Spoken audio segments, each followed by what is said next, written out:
Tere kõigile, lugupeetud kodanikud, lugupeetud treenijad, lugupeetud üleüldised inimesed, kes te seda video vaatate.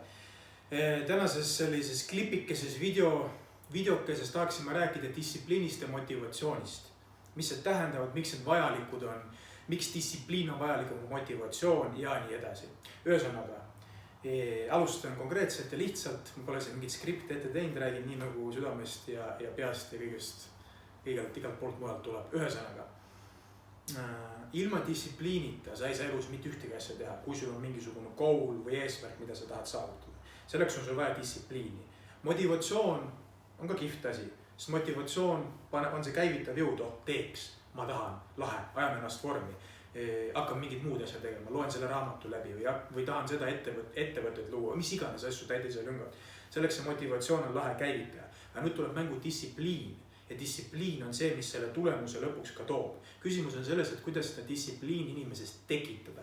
Kuidas tekitada distsipliini, et näiteks mingid asju ära teha. Eelkõige selles videos ma tahan keskenduda sellele treeningule ja treeningi eesmärkide seadmisel. Ehk siis, et olla füüsiliselt vinks-vonks, tugev, esinduslik, näha hea välja, tunda ennast hästi, sõna otseses mõttes iseenda kehas. Sest ma julgen öelda, et see sinu keha, see siin, ma räägin nagu endast praegu, samas ka sina kuulaja, kes sa oled, et sinu keha, see on pool sinust, sinu vaim, mina usun nii nimetatud sügavamatesse mõõtmetesse, vaimu, energiatesse, kõigistesse muudesse esoteerilistesse asjadesse, eks ole. See on minu isiklikud iseärasused ja huvid ja ideed, et nendest me lähemalt praegu ei räägi, mõni teine mõt võib-olla. Ühesõnaga, et sinu keha on pool sinust, ülejäänud on sinu sügavam mina, sinu tegelik olemus, sinu vaim, sinu hing, mis iganes, kuidas seda nüüd nimetada tahad. Ja see elab selles kehas sees. Ja nüüd mõelge sellele, et kuidas on võimalik, et see keha, see kodu, sõna otseses mõttes oleks nüüd, no ma räägin nüüd niimoodi võib-olla ebaviisakalt, aga suures ülekaalus, haisev, paks ja kõik muud hädad. See ei ole fine. Samamoodi sinu kodu, kus sa oled, sa ei maga ja ometi ju kuskil suvaliselt heinakuhja otsas samade linadega 2 kuud järjest. Võib-olla mõni magab. Mina seda ei aktsepteeri, see on absurd. Ja sama ma proovin ka teile õpetada või oma klientidele või inimestele, kes mind kuulavad, et sa oled esinduslik.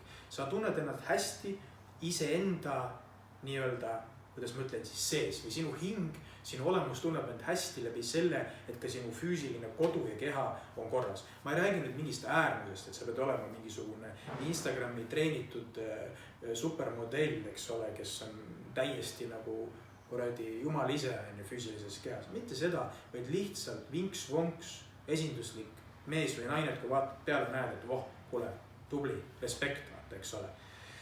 Ja see on see kõik, seda kõike ma proovin oma klientidele ja inimestele, kes siis minuga trenni tulevad, on nad siis praegused kliendid, tulevased kliendid õpetada ja neid suunata sellel teel. Nüüd tagasi siis selle idee juurde, kus ma alustasin motivatsioonist ja distsipliinist, et distsipliin on selle kõige alustalaks, et mingid asju saavutada. Küsimus oli selles, et kuidas seda distsipliini tekitada. Nüüd ma annan mõnikord soovitused, mida ma olen ise teinud, eks ole, nii minevikus kui ka praegu teen, kuidas seda distsipliini treenida. See on suhteliselt raske, see vajab vaimujõudu, aga kui sa ükskord seda tegema hakkad, siis enam tagasi sealt ei lähe ja sa jäädki seda tegema ja sa saavutad ka asjad, mis sul vaja saavutada on. Ehk siis distsipliinist.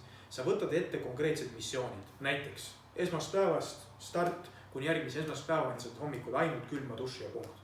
Kõik. Sa lepid ise endaga kokku, sa kirjutad endale noodi oma käega, pastakaga, paberi peale, äärmusel juhul võtad telefoni, trükid kuigi pastakaga, kirjutamine paberile, see on muu tunne, eks ole, see on nagu real deal, kirjutad ära ja siis teed tal allkirja alla, pehmet öeldes nii-öelda.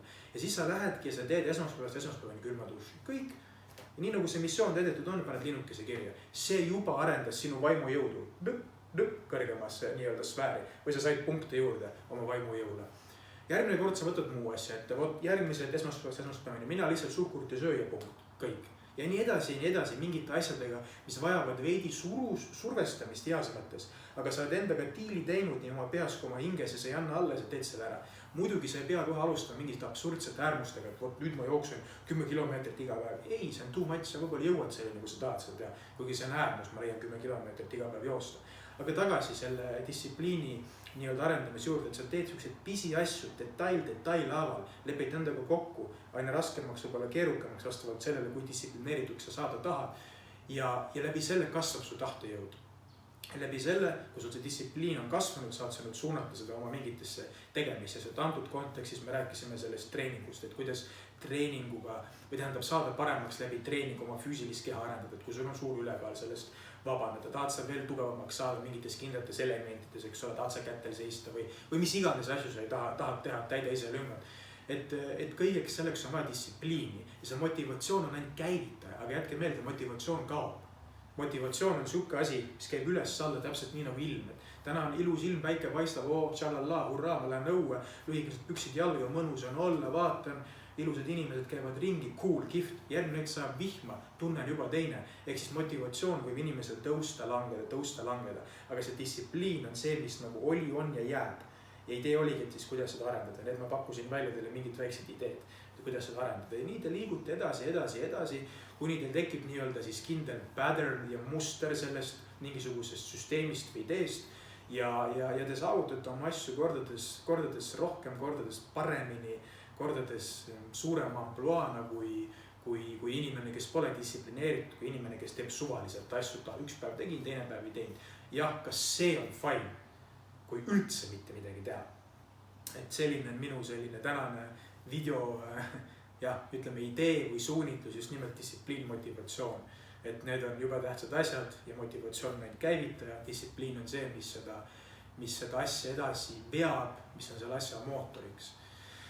Et mõelge selle üle ja soovin teile kõike head, nii et ikka oleksite distsiplineeritud, distsiplineeriksite ennast, distsiplineeriksite oma lapsi, sest teie kui ema või isana, kes te kuulate, kes on pereinimesed, siis kindlasti jagage edasi selliseid mõõtmeid, et see on vajalik, et ma ise mäletan, olin noorem, ma sain korraliku distsipliini ja ikka siukest, ma tahan isegi rõvedat distsipliini ja seda ma ei soovita, et see on omamoodi, ütleme, äärmuslik, haiglaslik, aga oma koht sellel on. Aga pigem siukest radikaalselt mitte, et sellist natukene pehmemat versiooni, ütleme siis ühest kui teisest ja see kokku viia. See loob selle nii nimetatud valguse.